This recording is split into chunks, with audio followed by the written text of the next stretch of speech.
आणि आता घोडे बाजाराची चर्चा जसजशी होतीये तसतसंच आम्हाला गुवाहाटी पार्ट 2 ची गरज नसल्याचं आमदारांच्या हॉटेल बुकिंगवरती शिरसाटांनी वक्तव्य केलंय। आम्ही फ्रान्सला जाऊ किंवा इटलीला जाऊ, आव्हाडांनी फ्रान्सची निवडणूक लढवावी असं सुद्धा दरेकर म्हणाले आहेत।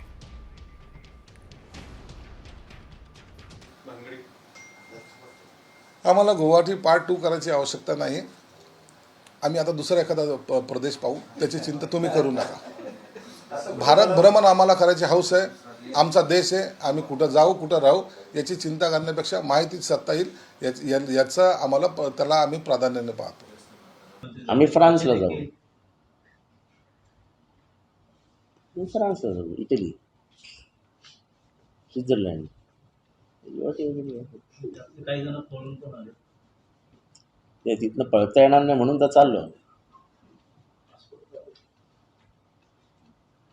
पळाला नितीन देशमुख, तो तिथनं नाही पळाला, तो सुरतेहून पळाला। आता जितेंद्र आव्हाड याने जाऊन फ्रान्सलाच निवडणूक त्या ठिकाणी लढवावी आणि फ्रान्सचा तिकडे प्रमुख व्हावं।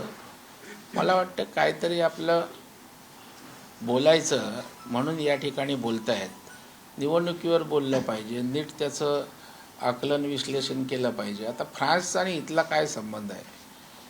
गुवाहाटीला गेले तर एवढी चर्चा केली, मग फ्रान्सला गेलात तर काय होईल?